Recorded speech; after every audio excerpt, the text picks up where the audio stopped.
Hello, true art believers, and welcome to today's installment of the Artist Interview Series. Today, I will be talking with internationally recognized sculptor T. Barny. T. Barny imports personally selected stone from quarries around the world, carving his pieces from massive blocks of granite, alabaster, calcite, and his favorite, marble. Not the kind that you throw around on the ground that are circular. T. Barny allows the natural rhythms of the materials he uses to guide him to a final product. He makes use of negative space as much as the positive body, in order to establish an infinity with the stone, evoking a feeling as sublime as the process themselves. His sculptures generate the kinetic illusion of movement and fluidity through his Mobius-like works, with a single traceable looping edge. Before we start, make sure to smash the subscribe button and hit the notifications bell. Thank you, and enjoy the show.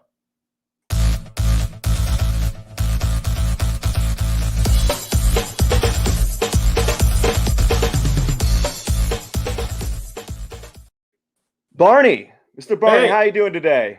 I'm good. Just coming in from the studio. Just coming in from the Beautiful day studio here in Northern California. And I'm looking forward to talking with you. Oh, that's great. It's great. I just want to say it's a pleasure having you. I'm glad that you took time out of your day to speak with me. I noticed by our conversations you're a very busy person. Only in my own mind. Only in your own mind. So, since we're talking about like being busy and working, can you unpack to the viewers what's a typical day like for you?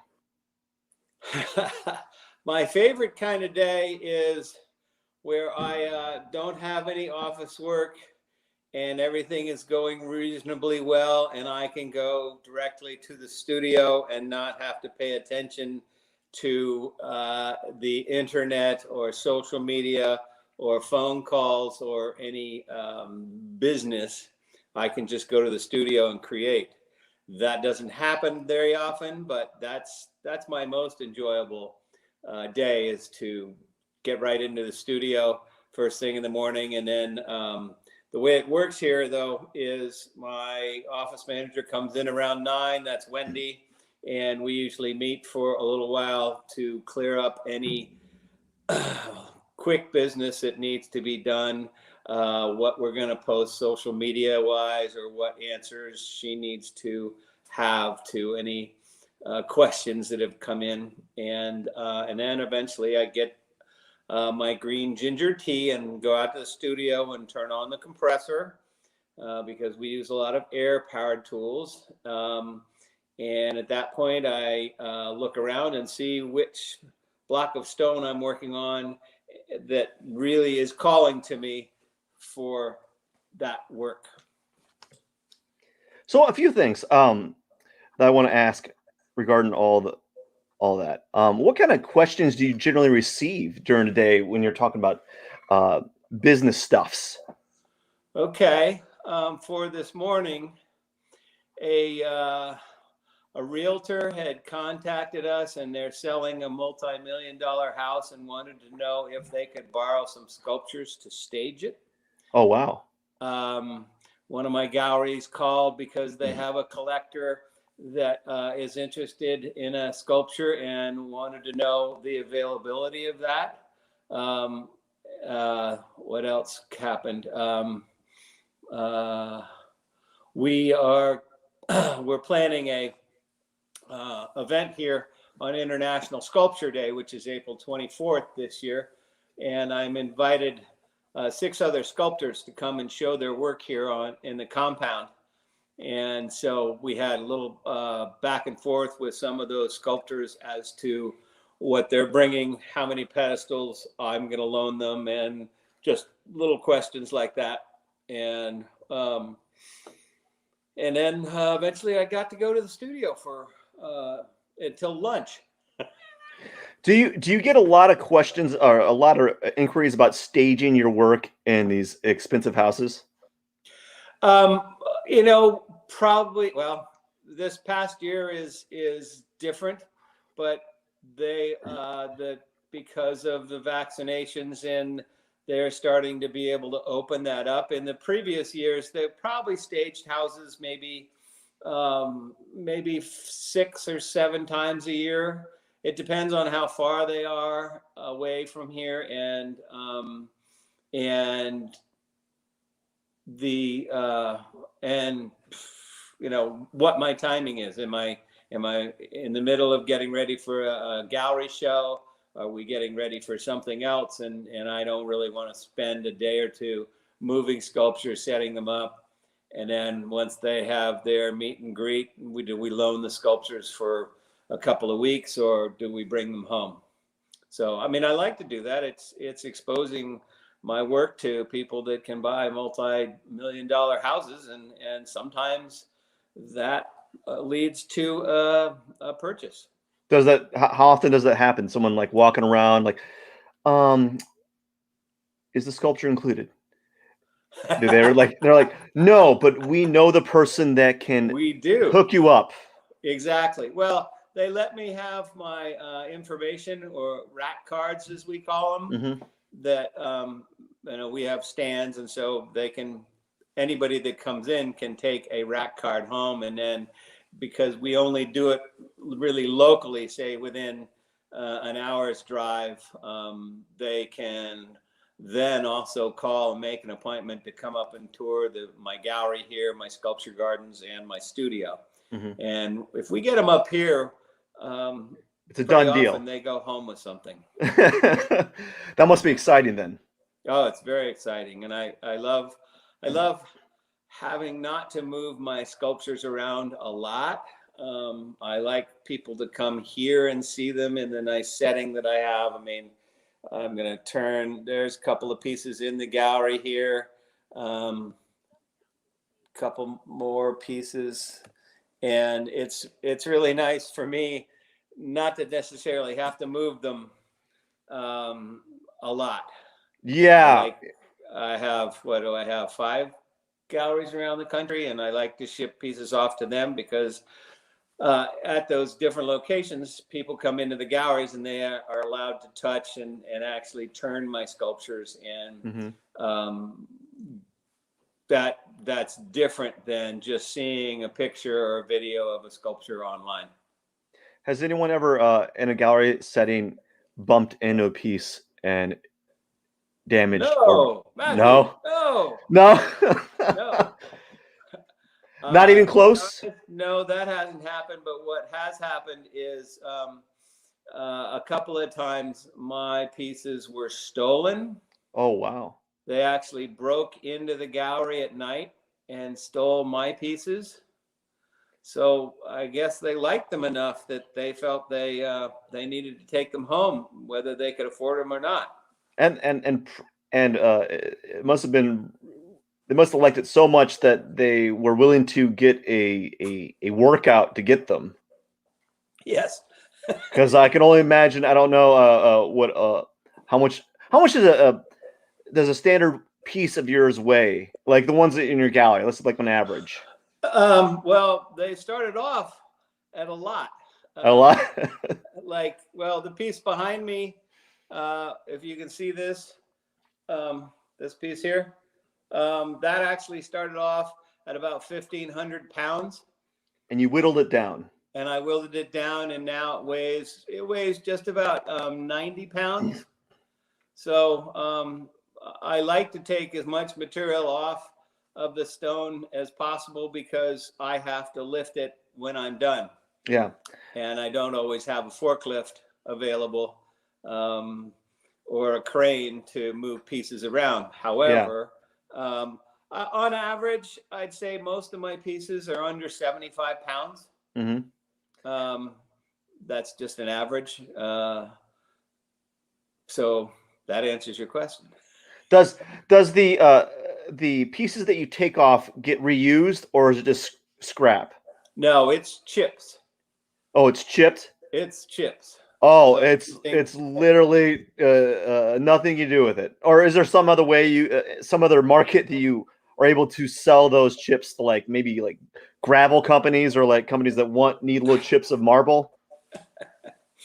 No, though there is a grade school down the road, and every semester or whatever their school system is, the art class comes over and they're allowed to go through what we call our bone pile, our cutoffs and our small pieces of marble that I'm never going to work with. And the kids come and fill their pockets with marble chips and rocks, and so much so that sometimes their pants end up falling down. They have cargo pants. They take them home to their parents and go, "Look what we got." So could you actually? There's my bone pile consists of chips from 211 different kinds of stone that I've carved from 56 countries. Oh wow! And so there's a whole hillside of where we dump the wheelbarrow, and so all these chips are mixed in. And the reason they're chips is because we use a hammer and a chisel, or an air hammer, which is powered, and it just takes chips off to realize the final form. So there's nothing you can do. You can recycle those scraps for.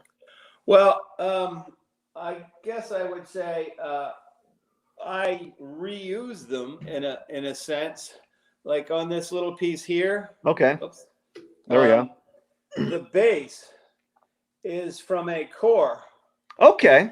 So that's what's up. If I can, I will use the core, and actually the sculpture is from a core. Oops.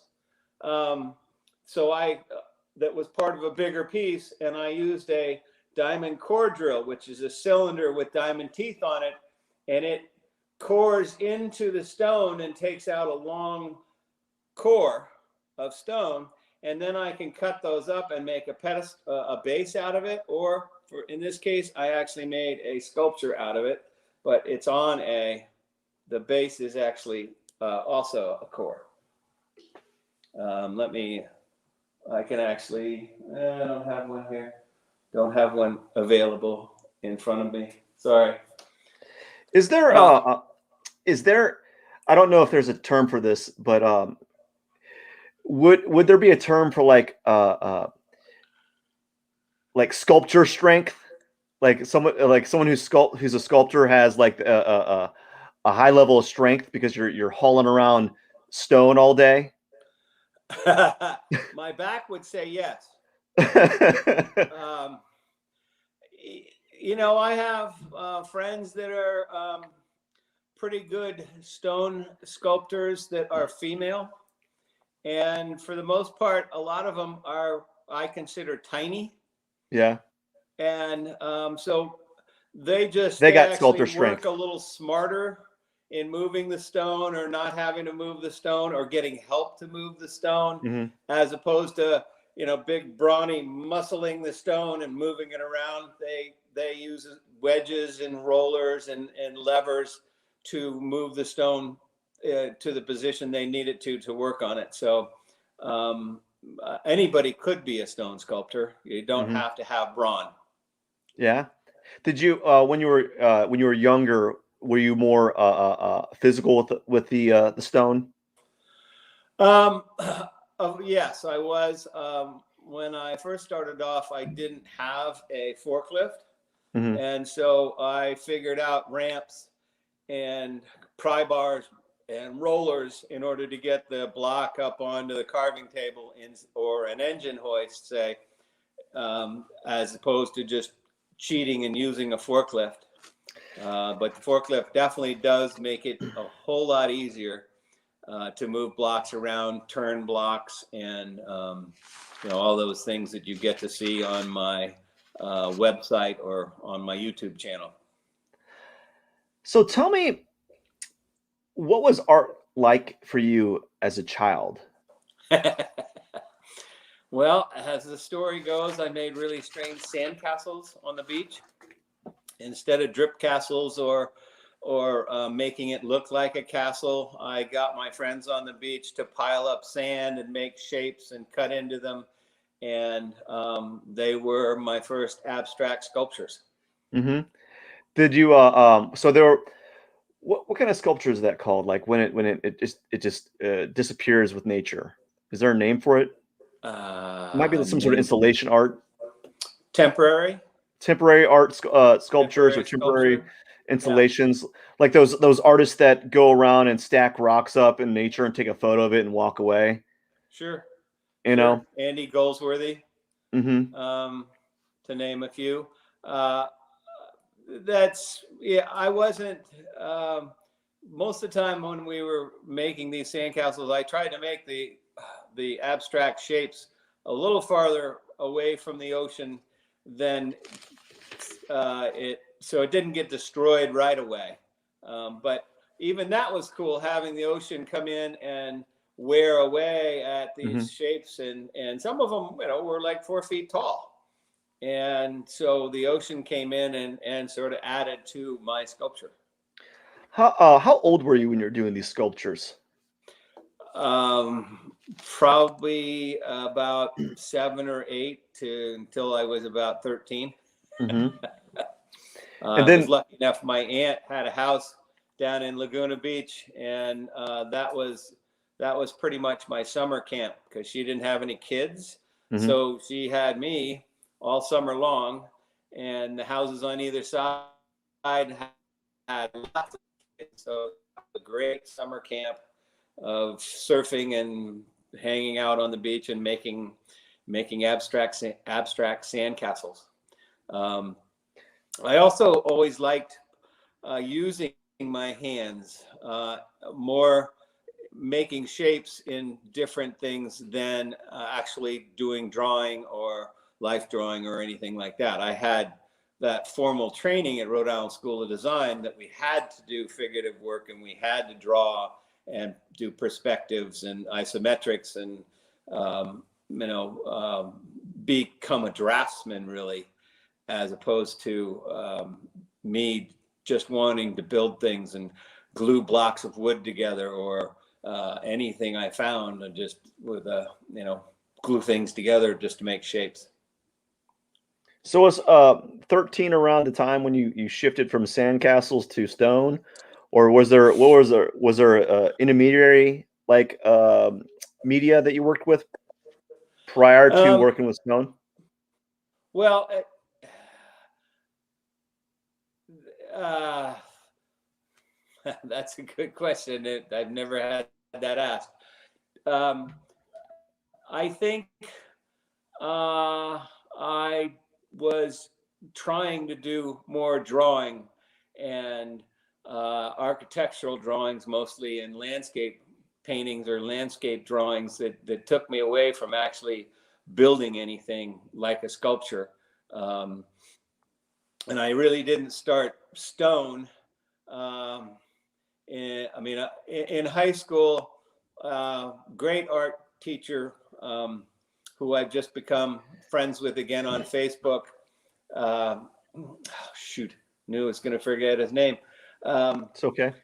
but he said, anything you want to do, we can do. So we played with expanding foam and wood and clay and all sorts of materials and even found objects, putting them together um, just to play with shapes and play with materials, which gave me a pretty good background to then uh, be able to imagine what I could do in stone.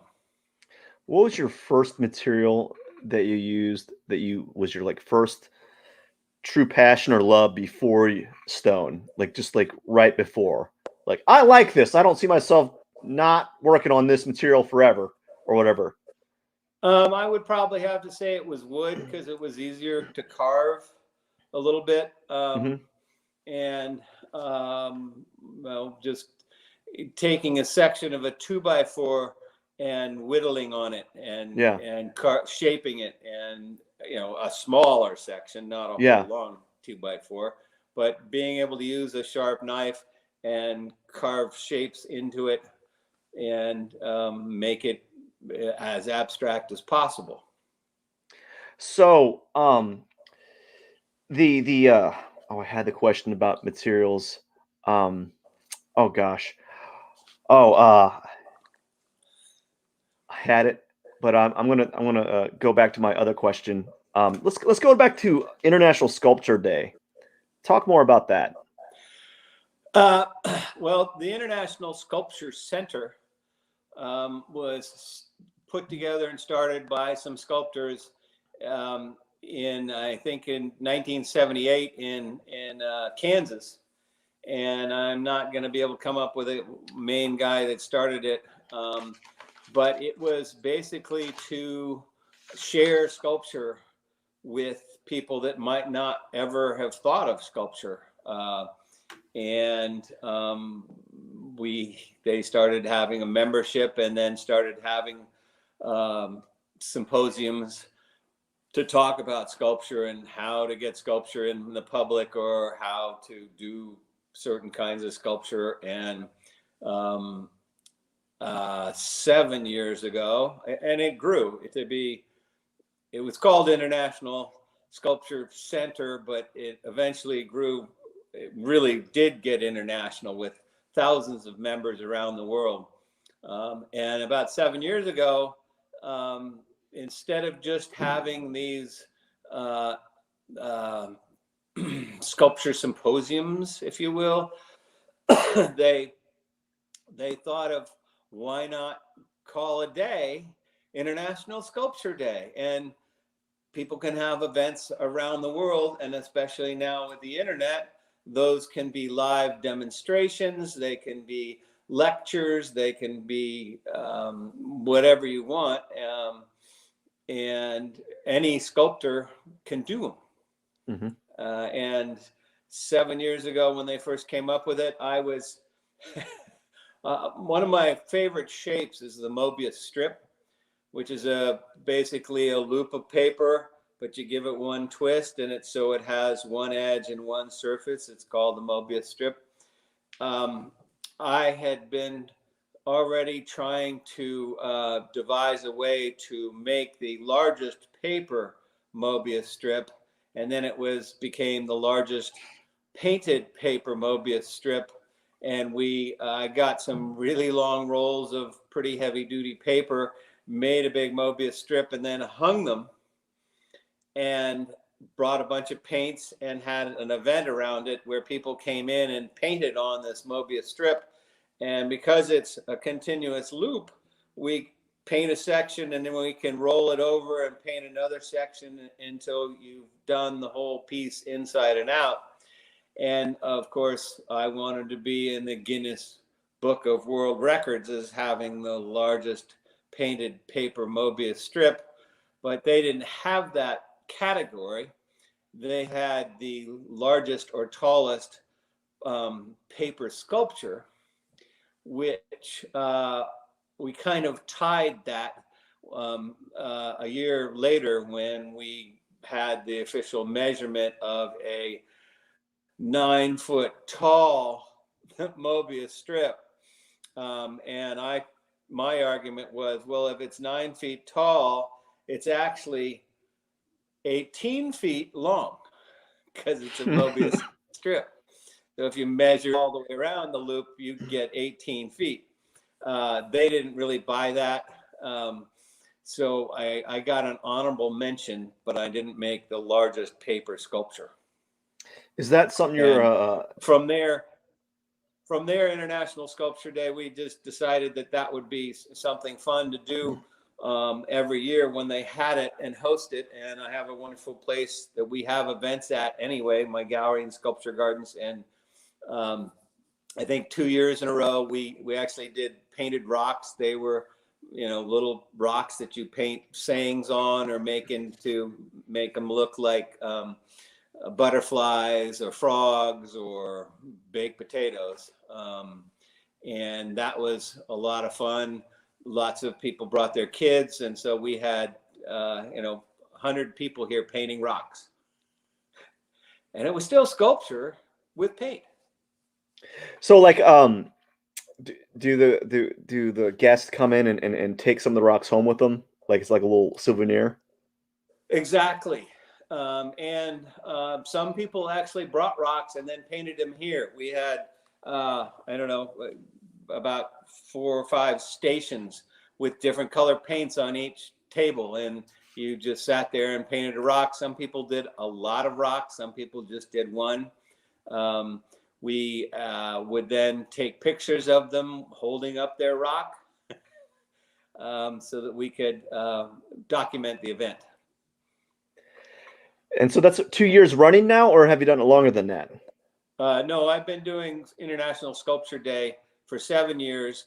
We did paint rocks 2 years in a row. Okay. After the first one, so many people loved it so much that we had requests to reenact it and do it again. And so this is going to be the third year? Not necessarily paint rocks. We actually, my team here at my gallery and office, we actually have 2 paint rocks sort of days where we have a nice lunch and we actually sit around and just paint rocks because it's so much fun. If you've never tried it, you got to try it. You can paint you paint like ladybugs, or like I've seen rocks that had like grapes on them. Ladybugs, depends on the shape of the rocks. From hot dogs to baked potatoes to baked potatoes are pretty good. My forklift mechanic actually came and he chose a rock where he painted a forklift on it. So with this sculpture day, you host it. How do you go about selecting sculptors to be guests to your space? Well, in Sonoma County, where I live, we 35 years ago, we actually started what we call art trails. It's an open studio weekend where people can come to see the work and the studio where the art is made.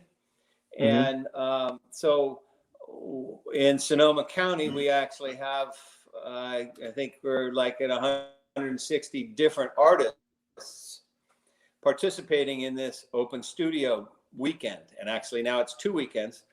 And in that list of artists are a bunch of sculptors. So I basically have been doing it for so long that I knew of all the sculptors in Sonoma County, and I actually sent out an email and invited them to share some, 3 to 5 pieces here in different places around the sculpture garden.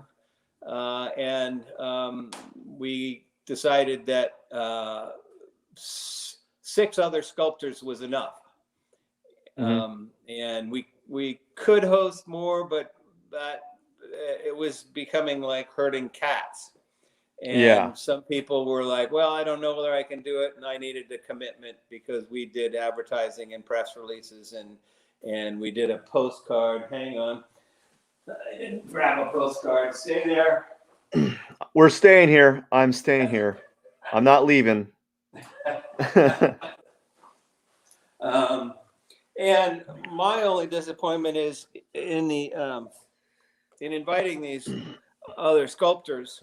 We actually had to send out the email twice because some people didn't respond at all, and I wanted some female artists to partake, and a couple of them said they were interested, and then they decided not to for one reason or another. So now we just have, these guys. Mm-hmm. And the theme actually, because the pandemic, is called, which is this logo over here, Touch Sculpture Again. Oops. I don't know if you can see that. Is that getting in there? No, sorry. Kind of, sort of. Yeah. A little bright. Oops. We got some reflection. So what's it called again? Touch sorta? Sculpture Again. Touch Sculpture Again. Okay. So there's my logo, which is a trefoil, and then one of my sculptures in the middle, and then 3 people touching each other and touching a sculpture. This because we didn't get to touch anybody here for a year. Yeah. And we just came up with the idea of touching sculpture again. Yeah. And do you find when you extend these invitations that people reject them often, or is this abnormal? I think part of it right now was still a fear of COVID, Mm-hmm. even though California is doing pretty well as far as vaccinations. When we started this idea back in January, it wasn't clear that everybody was going to be vaccinated or there would be herd immunity. And I think some people didn't want to participate because they were scared of COVID. And Mm-hmm. even though we're having the event, it's still going to be masked, and safety precautions will be taking. We'll be taking safe and secure precautions, making people wear masks and wash their hands, and so it's still the fear is out there. And I think that was the biggest drawback, was that Okay. some of them were still scared of COVID Mm-hmm. and being in a crowd. Like when we did it last year, we still hosted it, but it was a smaller, unthemed kind of event. And we still got about 60 people that came through, which I thought was pretty good for a COVID fear. Yeah. And I expect to have over 100 people coming this year. And is this good for business? Does it help you out? Does it help the other sculptors? I think so. With everything shut down, the galleries shut down and everything, we didn't have any place to show our work. Even though my pieces were in galleries around the country, people couldn't go in. People couldn't see the work. And so having a sculpture garden here helps, and people could come and walk around and see sculpture and be fairly safe, keeping distant and wearing masks. One of the events I was involved in, which is LA Raw Arts, they had a drive-by art.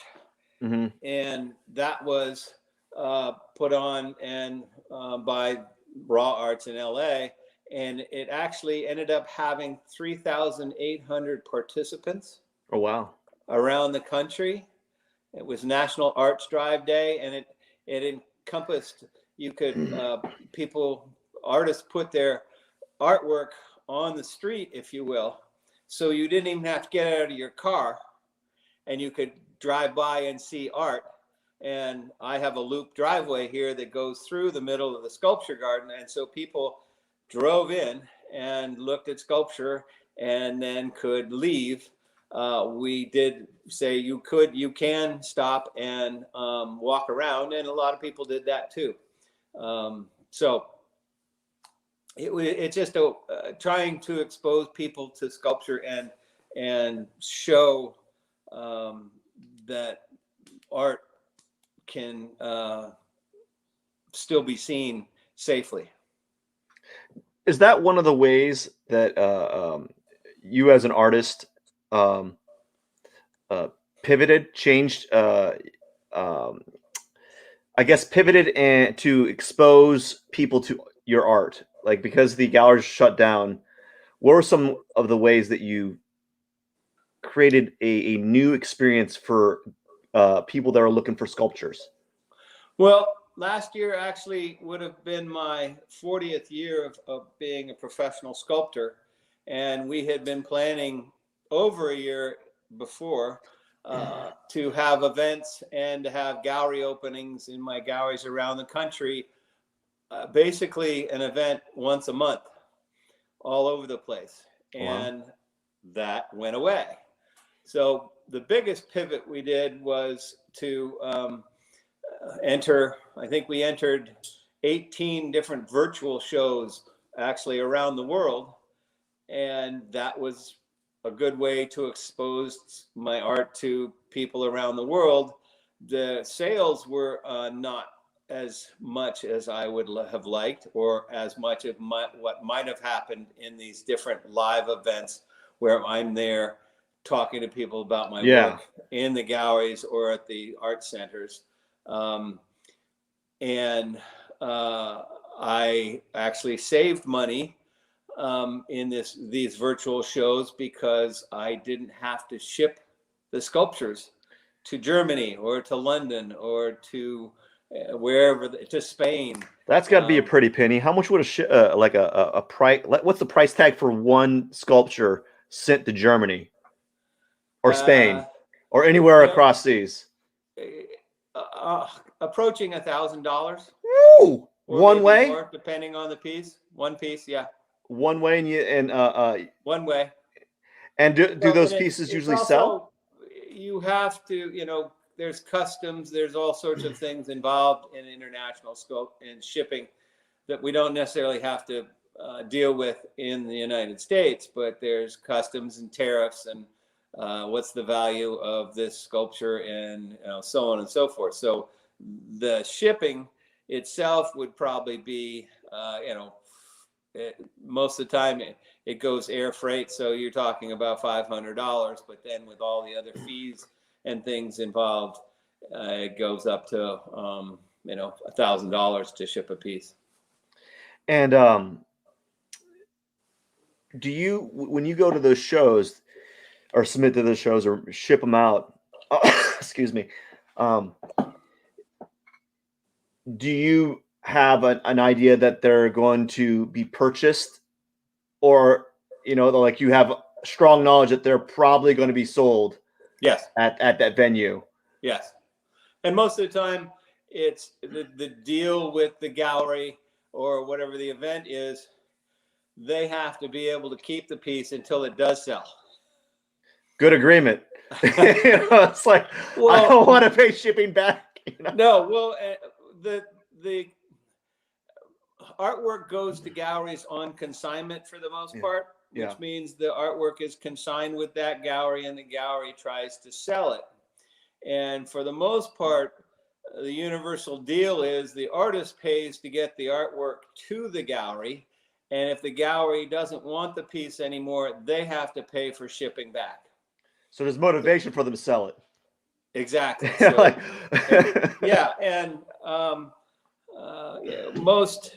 most galleries deal on a 50% commission, if you will. So if you have $1,000 sculpture, they're going to get $500, and you get $500. You paid for shipping, but that's part of the cost of doing business. So, quick question about you've been working professionally for 40 plus years. How did you make the jump from working part-time or whatever you're doing to full-time? Because did you start off strictly as a sculptor, like a stone sculptor? Because there's a inherent price tag to purchasing stone, right? How did that work at the beginning? It's sort of a circuitous route. I actually, I even sold some of the pieces I made in high school, and that kind of clued me into, hey, I can sell these things. Yeah. But I was a draftsman. I worked for architects. I worked for landscape architects. And so that was my day job a lot of the times, for a number of years. But I always thought of myself as a professional artist or a professional sculptor because I wanted to sell the things that I made. And I don't know whether that limited my reach as far as experimentation, but I felt like in high school and in college, I played with as many materials as possible to refine down to what I really wanted to work on, which was stone.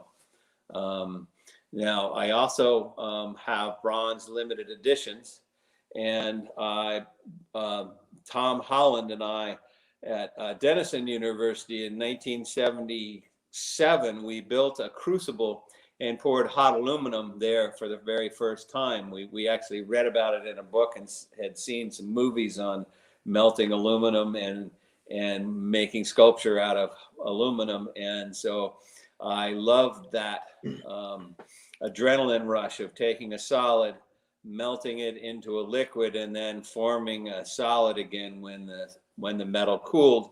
And that led to doing bronzes at Rhode Island School of Design, and also still doing bronzes now.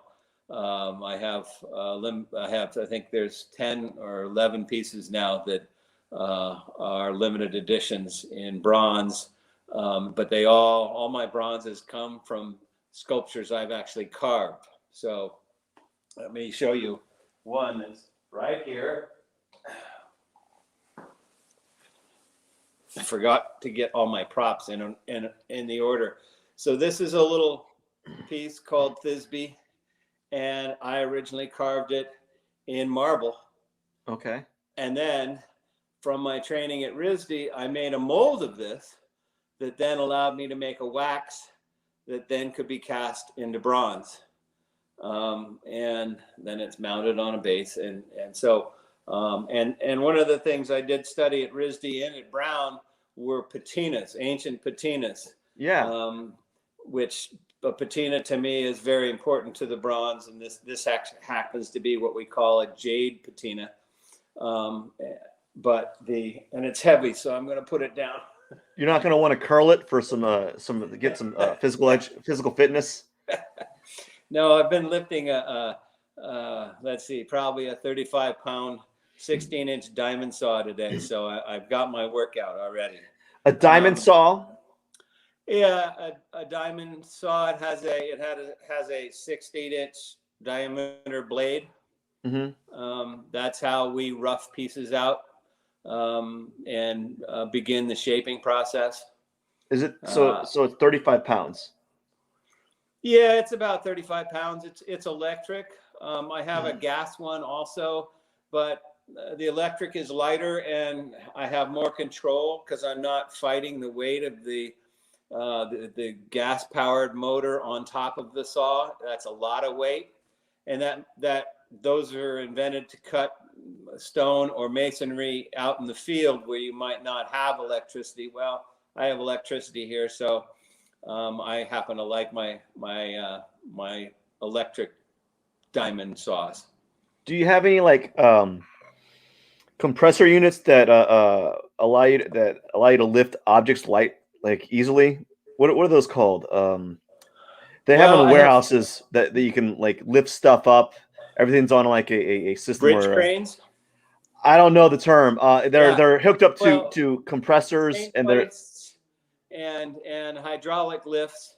I have a couple of hydraulic lift tables that you actually pump with your foot, and it has an action piston in it. It allows you to raise sculptures up and down. If I can use those instead of just using the forklift to move pieces around. Where were we? We were talking.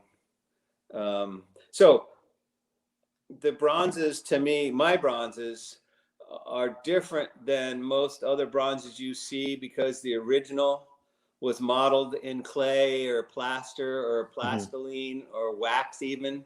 And then the mold was taken of that wax or that plaster, and that plaster has no integrity. It's plaster, and a lot of times it comes apart when the mold is pulled off of it. So my pieces are finished sculptures, and you make molds of them. And I don't want to hurt them when I take the mold. So one of the newer technologies, instead of taking a mold directly from the stone sculpture, I have them 3D scan. Oh, wow. I was going to ask something like that. 3D scan doesn't really touch the sculpture. And a lot of times that original sculpture is sold. Mm-hmm. And if it's sold, I usually ask the collector, hey, I would like to do these in bronzes. Is that okay with you? And they always say yes. And then that scan, I can have something printed that then is then cast into bronze. And then we make what we call the multiple mold, or the mold that allows us to make more copies, if you will. So 3D printed? You have them 3D printed? I have them 3D printed. Sometimes it depends on the size. That 3D scan, that 3D database can go to a foam router that actually takes solid pieces of foam, big solid pieces of foam, and it routes it into the shape that's in the scan. And then that foam is your positive, and you skin it with Bondo or fiberglass or whatever, and then you make a mold off of that and that's one way of enlarging things, because printing, we can do a lot with printing now, but it gets expensive when you're approaching 3 feet, 6 feet, 10 feet. Mm-hmm. So do you own one of those, or you No. pay for a service? I pay for a service. I pay for ScanSight are the guys that scan my sculptures, and they've done very well over the last 15 years now. And then there's a bunch of different companies that will print something for you, and a lot of times that print material can be used to direct cast. In other words, you have your shape printed, and then you invest that shape with the hot bronze or the casting mold, and you pour bronze into that shape that's printed, and the material actually burns out and is replaced by your bronze. Wow. So they've actually been doing 3D scans of sculptures for like 15 years now. Oh, longer than that. They had the technology?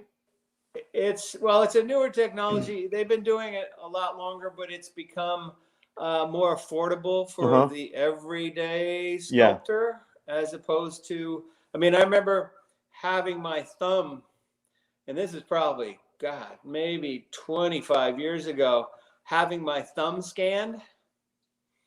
And then they didn't have the printing technologies, but what they did was they routed my thumb about 3 feet tall with all the whorls and all the detail in my thumb, and the fingernail and everything. And that was very cool, but that was a very expensive playing around with new material. How much at the time did that cost to get your thumb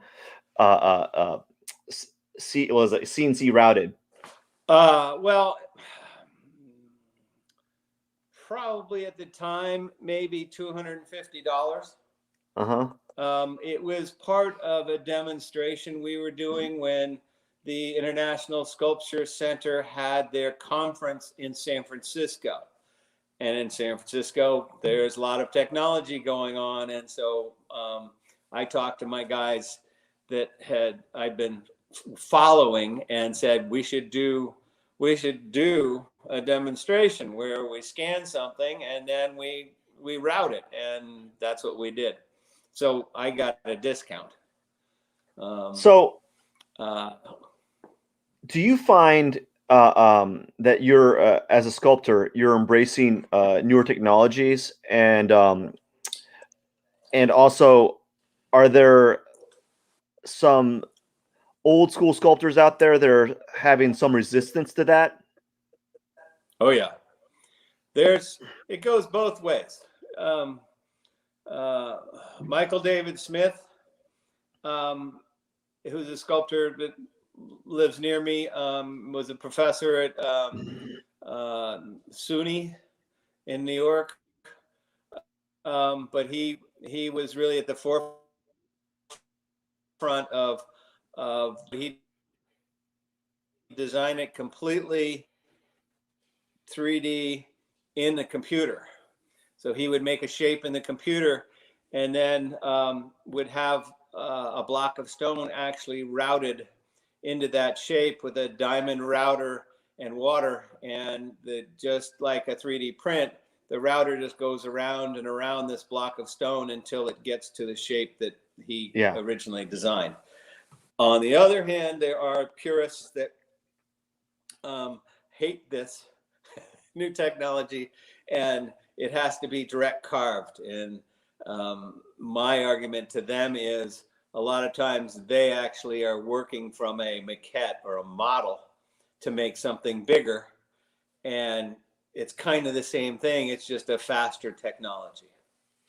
So you are embracing the technology.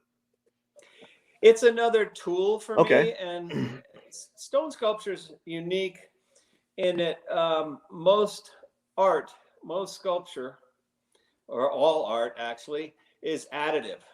But stone sculpture, you take away from a solid, from a block.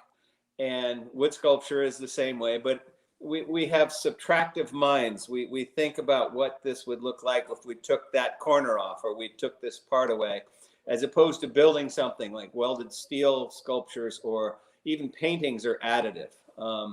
So stone sculpture is unique in the mindset, because we have to imagine what's in that block and take away material fairly quickly and gently, because we can't put any of it back. Mm-hmm. As opposed to when you're gluing things or welding things together, you're adding to it. It's a subtractive medium. Has there ever been a time? So it's another tool, and you can't, as I like to say a lot, you can finger paint, but you can't carve stone with your hands. You have to use tools. And whether that's just as simple as a chisel and a hammer, or a 20-inch diamond chainsaw that you cut into the rock with and take a lot of material away. Or, like I said before, the diamond core bit that drills into the stone and takes a lot of material out fairly accurately and quickly. So, in a typical day that you're sculpting, what's the amount of time that you could spend sculpting before you have to call it a day? Because of this, the physical aspect might be very intensive, wouldn't you say? It's very intensive. When I was younger, I've been known to work 8 to 10 hours. Now, if I get 6 hours in, that's great, just because of all the other parts of the business that take away from my time in the studio. But there's different choreography of tools that you have to use to carve stone. And so you're starting with a rough block, that weighs a lot, and you're taking material away. So those are what we call the rough out tools, the bigger tools that take a lot of material away quickly and gently. And then there is the hammer and chisel, and the refining of the form, and the grinding, and the hand sanding, and the polishing that all goes into making a finished sculpture. So I have probably a dozen pieces in different stages of the choreography of tools. So some pieces are sort of waiting for me to core into them or cut with my diamond chainsaw, and other pieces are roughed out and ready for me to start refining them with a chisel, and other pieces that are in a grinding stage, or there are even pieces right now that are in the finished sanding stage. I have had for, I don't know, maybe 30 years now. I realized that I didn't have to do all of the work. So I have a studio assistant that for the most part does all the polishing. And now the technology has come to where we use a lot of diamonds, different size diamonds. So we actually do about 6 to 8 different steps to polish a piece of stone from if you know anything about grit, it's like 60 grit sandpaper or 60 grit diamonds. And then it goes to 120 and 220 and 300, 400, 600, 800, 1200, 1800, 3500 size diamonds. That's just what we call them. That just, they get, as the number goes up, the microns actually get smaller of the diamonds. And the diamonds are nice because in the old days, we would sand with silicon carbide paper, wet and dry paper. And when you're sanding, the tips of the silicon carbide actually wear down and you have to go to get another piece of paper. Well, the diamonds stay at that sharpness throughout the whole process. And to realize a stone sculpture, you have to sand every square centimeter of that sculpture at the grit you're working at before you move on to the next finer grit to try to get to that polish. Because if you miss a spot later on, you're going to see scratches in it when you get to that polishing stage, and there'll be deep scratches or bruises in the stone that you didn't get out unless you make sure you sand the whole sculpture. Can you fix that later on? That's later on. But so to answer your question, I have to keep my sanity, and the fun of it is to have pieces at a bunch of different stages. So I'm not just sitting there working on one piece from start to finish. I'm roughing out a half dozen pieces. I'm grinding on a number of pieces. There's some pieces that are ready to be polished. So that keeps it more fun than just trying to make one piece and go from A to Z to try to finish that piece out. It keeps my interest going, and it's part of the fun. I lost what I was going to say. Go ahead. Is there any like pre-planning to your sculptures, or do you rough out the idea on paper, or is it just kind of you go at it, you already have an idea how it's going to end up, and you just kind of muscle memory it? You just which angle you need to go to get a certain form, or how do you go about the planning stage of your sculptures? I actually I get these blocks of stone from all over the world. Like I said, I have 150 tons of stone in my stone yard, and for the most part, I've been to quarries and gotten it from quarries. I have stone suppliers around the world that will get me a certain kind of stone, and it doesn't always, I don't necessarily want a perfectly square white block. I would like to have a block that has a flaw in it or a crack or something, and I knock into that crack, and then I start getting a shape, and I live with those rough blocks until I'm inspired to go, what if I did this to that block? And that's part of having pieces in different stages. I've worked a block for a little while, and then I'm stuck, and I'll go to another block until the inspiration comes back to that first block, and I've figured out how it wants to do. One of my caveats is back to this Mobius strip that I learned about in the second grade, where it has one edge and one surface. And just like this little guy here, if you start on the top and you follow the edge all the way around, you come back to where you started. And so for the most part, I'm just making more of these, but more complicated Mobius strips, if you will. The only other exception to that is when I'm doing a commission for somebody. Most of the time they've seen a piece that they would like in either a different kind of stone, or they've seen a shape that I've made and they would like something like that. And I don't build a model for that. I know that shape because I've already carved it. And so that's a little bit different. There isn't a maquette or even sketches, because a sketch is two-dimensional. Mm-hmm. And when you're carving stone, you're three-dimensional all the way. And so I will, if I'm stuck on a piece sometimes and it's very complicated, I will actually take a block of plastiline or modeling clay and actually carve into that clay until I figure out how to attack that block by carving the clay first and then carving the stone. So the one thing that I gathered from that is the qualities of the stone semi dictates the outcome to an extent, to some extent, close to maybe. Yeah, it's every different kind of stone has its strengths and its weaknesses. Here is an example of a piece. I can't really see that in the sun. It's like glowing.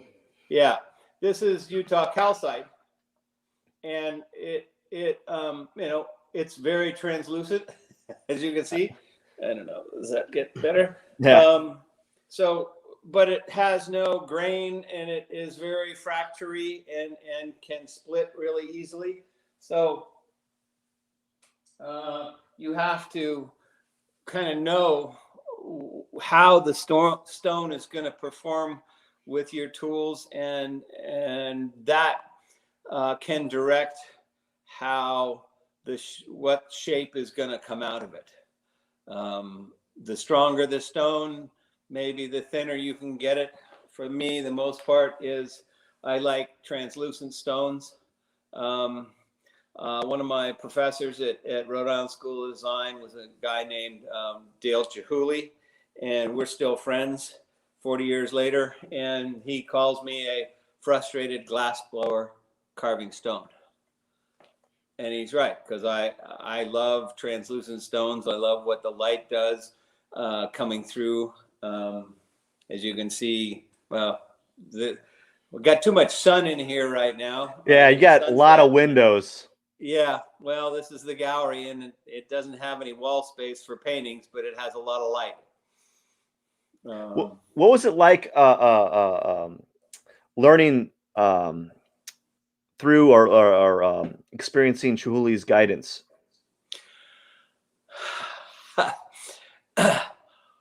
What was he like as a teacher? I had a good time with Dale because he was very serious about his art and about marketing it. So I learned a lot of that. I also learned that it was great to have events around what you've made, which is what we do here. As far as techniques, the teaching assistants and the other students, we learned as we went, but that was in the glass studio. And Dale, which is true today, he doesn't really make any of his glass pieces. His assistants do, and he's had assistants for forever. So he would come in and take over the glass shop for like 2 or 3 weeks, and we'd basically be making things for him. But we learned along the way of, wow, look at this, what he's doing, or how to get this thinner, or let's try this. And so I learned more by osmosis than anything. I mean, he never gave lectures. He never said why we're doing this. We just did. Mm-hmm. So wouldn't you say, it was great. Wouldn't you say though, like a lot of art, like the arts, you have to kind of learn through osmosis, through the act of doing? Yes, especially sculpture. You can't watch a video of carving a sculpture and think that you know how to do that. You actually have to get in there, get dirty, get dusty, swing a hammer, use a chisel. And like I was saying, every stone reacts differently to the tools that you're using to release that form. But it's the same way as painting. You can watch a video of how to paint something, and you're not learning how to do it unless you're actually putting paint to the canvas. I once heard a quote like, you can't teach a person, or you can't teach a kid how to ride a bike. You know, like you could tell them, you could explain it to them all you want, and like give demonstrations, or try to narrate what you have to do to ride a bike, but you can't really explain how someone balances, and how they keep that motion going, right? The same thing with like art, in a sense. It's training wheels. Yeah, yeah. Well, training wheels help too. Yeah, no, and for stone sculpture isn't really taught in universities anymore. I mean, you may have one or two courses on it, but it's not something you can major in. And so what turned out to be the only way to learn was different workshops or carving symposiums around the world, really, where you went and for a weekend or for a week and carved, actually hands-on carved, Yeah. and you had professional sculptors were the teachers, and then I became the teacher. Yeah. I don't really want to teach, and now when I'm invited to a symposium, I'm not a teacher, I'm a guest artist. Yeah. And I let people watch me carve, and I'll answer questions, but I'm not really setting up a schedule of what we're teaching today. And so that is really where we are as far as training people to carve. In fact, I've been asked to go to a carving symposium in Marble, Colorado this summer, and I'm very excited about it. I actually attended that carving symposium in 1996, and now here I am being invited to come back as a professional. It's why do you think the I gotta stand here for a second, so we're gonna just go like okay. this. Why do you think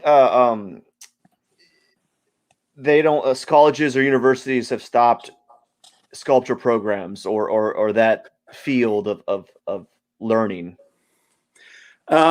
Expensive, and I think students really are more interested in manipulating computer generated design. Mm-hmm. I know art schools do have carving programs, but they're not what they were 20, 30, 40 years ago, where you immersed yourself in, I'm just going to give you another view here,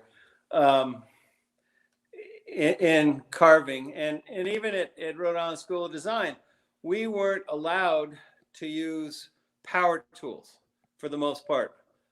We had to carve everything by hand, and there really wasn't any abstract work allowed. We had to do figurative work.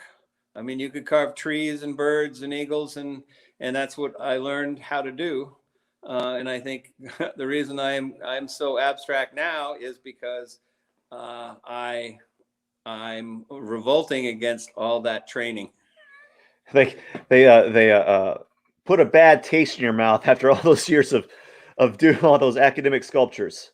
Well, yes. I mean, it was good training because you actually you're working from a life model, say, Yeah. or you're actually trying to make something that exists in nature, and that trains you on being refined and really doing the detail work. Whereas abstract sculpture, it doesn't have to look like anything. Yeah. So tell me a little bit about the marketing that you learned from Chihuly. Well, sorry, I'm going to put you down again.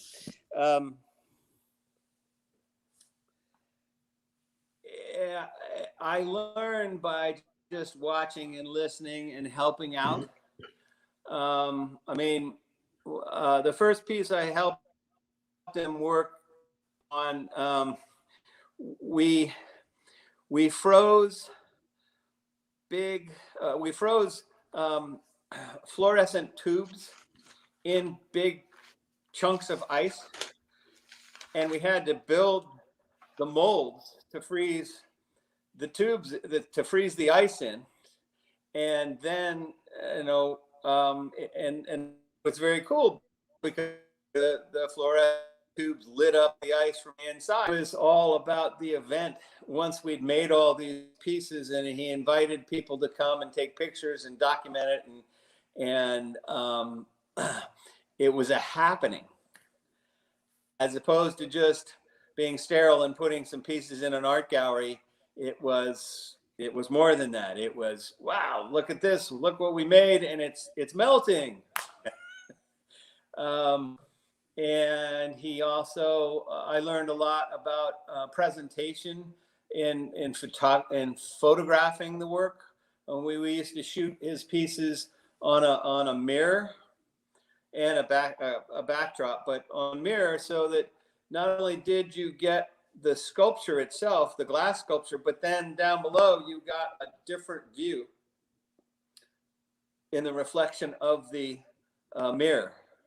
Mm-hmm. So you actually, the two-dimensional picture gave you more information because you saw two angles of that sculpture. And actually, we just started shooting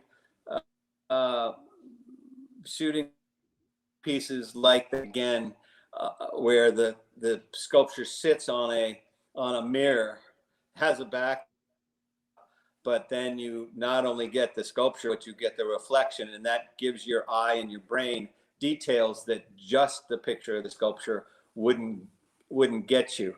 In fact, we're building a 3-mirror piece, or photo booth, basically. There's a mirror on the bottom and a mirror on 2 sides, and so what you're getting is you're actually getting 3 reflections plus the sculpture. Mm-hmm. And that gives you, your brain, more information to process it. If you're only looking at a 2-dimensional picture, that's all you see. And when you turn my sculptures around, let's see if we can do this here. So there's one angle, right? There we go. You're a little laggy, so there's a delay. Piece in one. Oh, okay. So trying to capture a sculpture, 3-dimensional object in 2 dimensions is difficult. That's we actually video all my sculptures turning just for that reason, because you get more than one piece of art in a T. Barny sculpture. You get 360 angles. So, what we still have marketing? Yeah, you're laggy a little bit, but that's happened throughout the entire conversation. Okay. So, what kind of marketing tips can you give to other artists?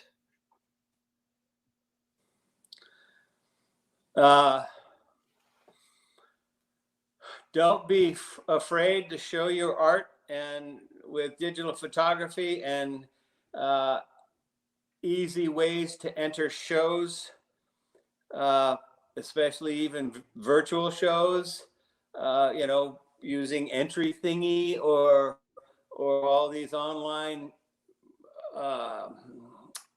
You don't have to take your sculpture or your piece to the show necessarily. You enter online, and then if it gets accepted, you get to take the piece there.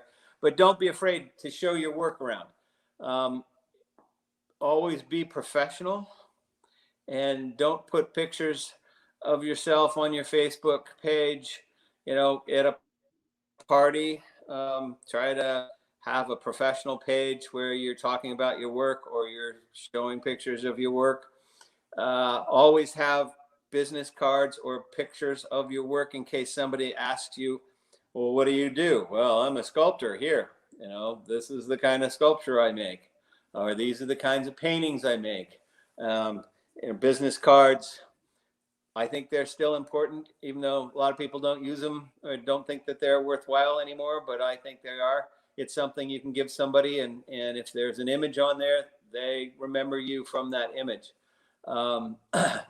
When you are taking your pictures of your artwork, and do it as professional as possible, the right lighting, the right focus, and don't be afraid to get yourself in the picture, because collectors and your audience can identify with a face and the art much easier than if they just see the stagnant art. And I think people tend to buy art from somebody they can identify with, somebody they can trust, especially if they're going to buy it over the internet now. If they can see a picture of an actual person with the artwork, if you look at people's Instagram feeds or Facebook feeds, every fifth picture, the artist is in there. It works a lot better for a lot of the pretty female painters that I know. They get a much bigger following because guys are actually just looking at them, not at the artwork. Yeah. That's the funny thing about Instagram is if you're really, really attractive, it really helps. Right. I don't want to get into that, but like it's true, like when sure. That's why there's those silly memes of on like the internet, like it shows someone drawing like a person drawing this hyper realistic painting, and then it has like a meme of a person drawing like a cartoon or like a smiley face. Right. But it has like a really nice looking lady in there, and then all of a sudden like it shows all the likes as like a little comedy joke. Yeah. So there's that's true. But so you want to put your work out there and be fearless. For a long while, I was keeping binders of my rejection letters. And I finally got into gallery that I wanted to get into. I think I got into the gallery 10 years later, and I had the rejection letter. And at the end of the opening, where we'd sold a bunch of pieces, I brought out the rejection letter to show to the owner and go, "I'm so glad you changed your mind." But, making art, some people feel like, oh, I just make the art, I don't need to share it. But part of the whole process is to make your art and share it. And whether they don't like it or love it, that's all part of the process. It's, and just put it out there, enter shows, but always try to be professional, and always think that, yes, somebody is out there that's going to buy this piece. What other get it to them? Any other advice that you'd like to give to artists that didn't pertain to what we just spoke about, or marketing, because it was kind of geared towards marketing? Well, it's not marketing per se, but it's carve out time to make your art.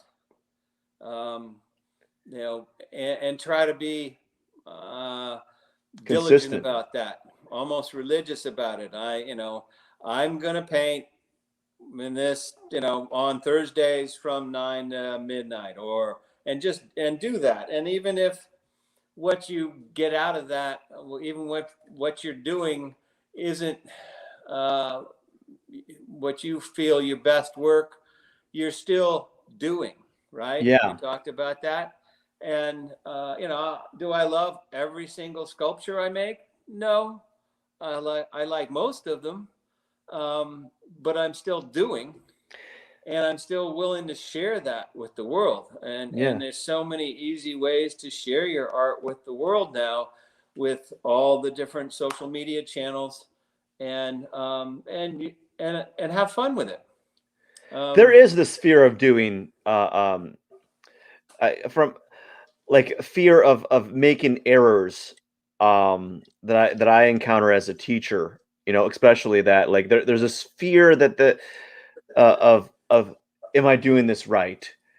I'm like, well, you might be doing it right. You might have to do it a couple hundred more times, but the thing is you're doing it, and that's better than inaction. Or I often say the phrase is action is better than inaction, where like because you'll have certain individuals that are like they don't want to make a mistake, so they don't even try to encounter or reach that mistake. So that is better than not actually making a mistake. But in the end, what you have is you have nothing.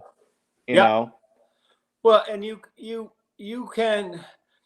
actually, I think you learn more from your mistakes than if you just luck out and get it right the first time. And for painters and a lot of flat artists, you can always paint over that canvas. Um, when I have taught, uh, and the student is very scared about doing the wrong movement on the block of stone that they've paid $100 for, and my saying, I always tell them the stone isn't precious. We can get more. Just whack at it and make something out of it. And if you decide you don't like that, there's another block right over here. Just go ahead and make that action on it. Do it. That's true. That's so true. Barney, Yes, sir. do you have a dream project that you like someday maybe you want to do? Maybe you want to hit that Guinness Book of World Record sometime soon. Yeah, I'd have to have the paper actually, I'd have to have the paper made for me, and I'd have to get a crane to actually lift it high enough, because we did one off my forklift and still wasn't high enough, wasn't tall enough. Um, for most part, sculptors get famous by making enlargements or doing public commissions, public art, and I've done some of that, and I was disappointed in the public's response, in that they ended up spray painting on that Oh wow. public art, or defacing it, putting Elroy was here, or so Elroy is here. Elroy was here. It the public. I don't necessarily want to do that, but there are a couple pieces that I have made that I would like to see enlarged. I mean, I made one piece that was 2 feet tall. Now I have it in bronze at 6 feet tall. I don't want to do a whole lot of those, and I don't really want to do them as public commissions. I just want to realize the shape that has a universal scale, going from this 2 foot high Mobius strip to a 10 foot tall Mobius strip. And with the technology that we have, we can do that. It just takes some money. Mm-hmm. Well, money's easy to get nowadays, right? Yeah. Yeah. Well, I mean, I was surprised last year at the end of the year how well we actually did. And I think part of that was people weren't traveling, and they were on the internet more. And, we had the most sales directly from the website that we ever had. That's another marketing thing, is get yourself an e-commerce website. You have a plethora of different entities, from Squarespace to WordPress to Wix, that you can have your website on, and people can buy your work with a credit card right off your website. Yeah. You can do it off of Facebook. You can have it in Instagram. So make it the easiest way possible for people to acquire your artwork. And I think that's it. Do you have any life advice that you'd like to share? Any quotes that you go by that you kind of really like, enjoy? Well, for me, what my work is about is to try to give the viewer a good feeling when they see or touch my sculptures. And as I was showing you earlier, almost all my sculptures turn, and that is the best joy I get when I see somebody go up and touch a sculpture and then they turn it and that sculpture just captures them. As far as a quotable quote, I don't think I really have one that applies here. They're all more personal than that. You don't have any personal quotes that you'd like to share?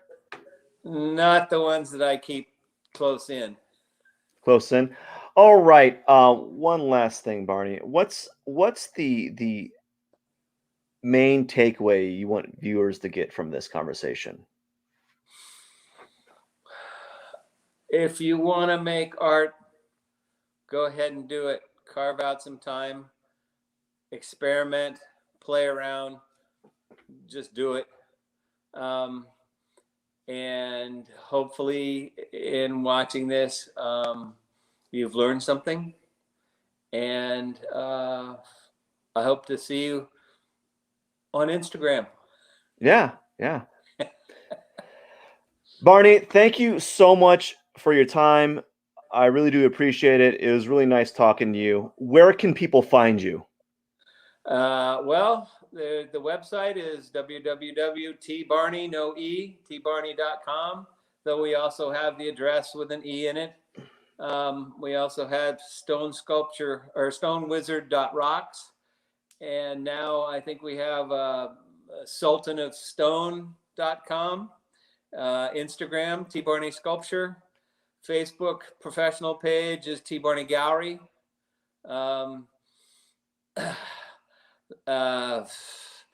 Galleries in Cincinnati, Palm Desert, Santa Fe. Just Google T. Barney. You'll find they'll find you just by Googling T. Barney, right? Yeah, and we have 400 plus videos on YouTube, not only of sculptures but of me working in the studio or opening events or all sorts of things. Is YouTube T. Barney as well, or is it something else?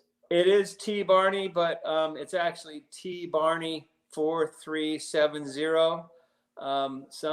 Some young English bloke got T. Barney before me and had only posted one video, and I keep contacting him saying I will pay for the address and never hear from him.